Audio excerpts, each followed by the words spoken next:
जय श्रीमन नारायण।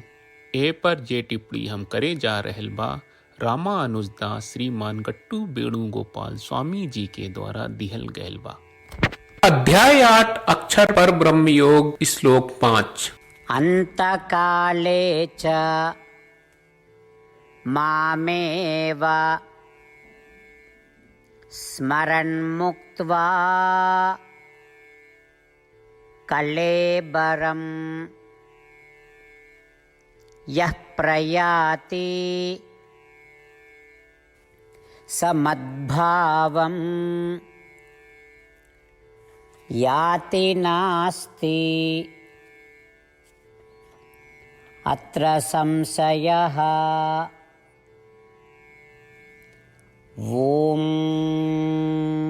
गीताचार्य श्री कृष्ण परमात्मा अर्जुन समेत हमनी सबके अक्षर पर ब्रह्म योग सिखा रहल बानी।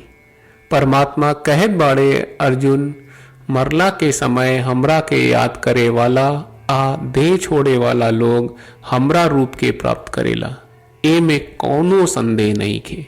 ए तरह से श्री कृष्ण परमात्मा अंतिम स्मरण के शक्ति के प्रकट कर रहल बानी। कह रहल बानी के जे उनकर शरण लेला आ उनकरा से धन के तलाश करेला, शरण लेवे वाला लोग आत्मदर्शन आ आत्म साक्षात्कार के प्राप्त करेला। उनकर खोज करे वाला सभे आ अपना के खोजत घड़ी उनका शरण लेवे वाला सभे के अंतिम समय ओ ध्यान के बारे में जानल चाही जौना के अंतिम स्मरण कहल जाला। अबही ले श्री कृष्ण परमात्मा भक्तन के जे उनकरा और मुड़ के उनकरा से फल मांगेला 3 श्रेणी में बांट के स्पष्ट कहले बाड़न की ओ वांछित फल के इच्छा के तेज करे के साथे साथे ओ लोग के परिष्कृत करे खातिर का जानल जरूरी बा। यहाँ केकरा का मालूम होके के चाही के विवरण दियल बा। श्री कृष्ण परमात्मा से हेरायल आ नया धन के तलाश करे वाला लोग के 4 गो बात मालूम होके के चाही। अधिभूतम, अधिदेवतम, अधियज्ञ आ अंतिकाल स्मृत जौन अंतिम स्मरण है। जे श्री कृष्ण परमात्मा से आत्मदर्शन आ आत्म साक्षात्कार के फल चाहत बा ओकरा 5 गो बात जाने के चाहिए। ब्रह्म, अध्यात्म, अखिल कर्म, अधियज्ञ आ अंतकाल स्मृत जौन अंतिम स्मरण है।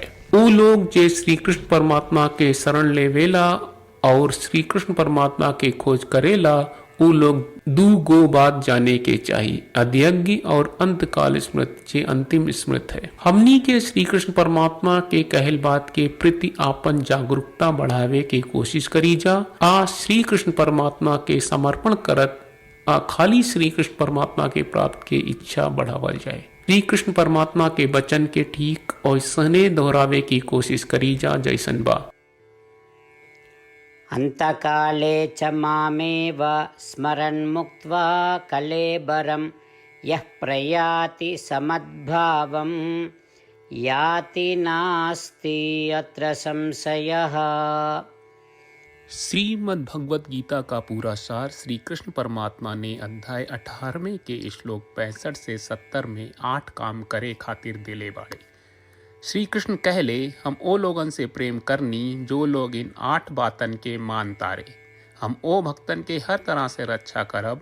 श्री कृष्ण परमात्मा के द्वारा बोलल गईल संपूर्ण भगवत गीता सुनला के बाद अर्जुन कहले, करिष्ये वचनम त्वा, जेके मतलब बा कृष्ण मैं उही करब जौन आप कही।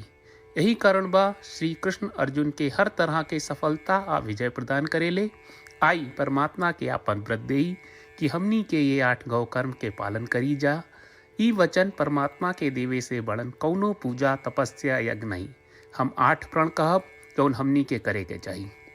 आप सब कृपया इन्हन के आपन दिमाग और दिल में सोची।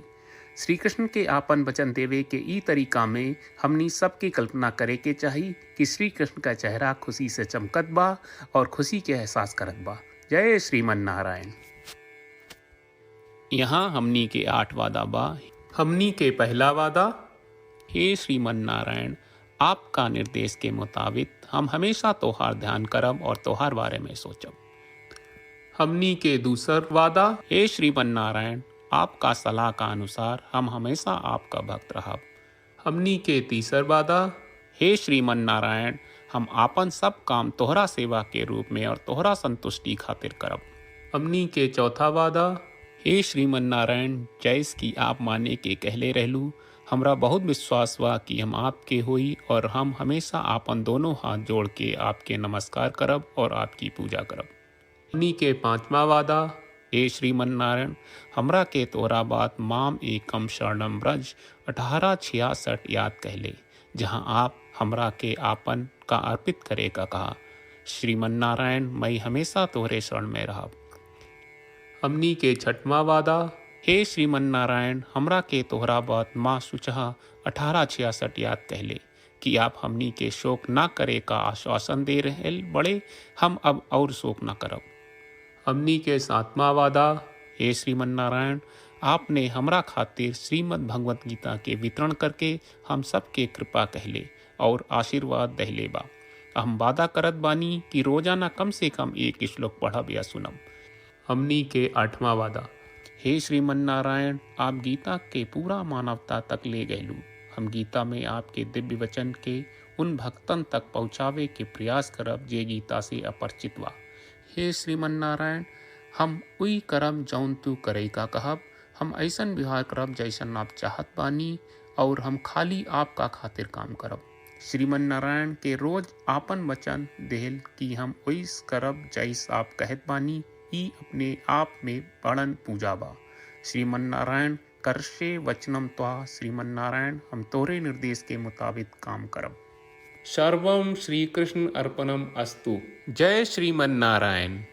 अंतकाले च मामेव स्मरन् मुक्त्वा कलेबरं यः प्रयाति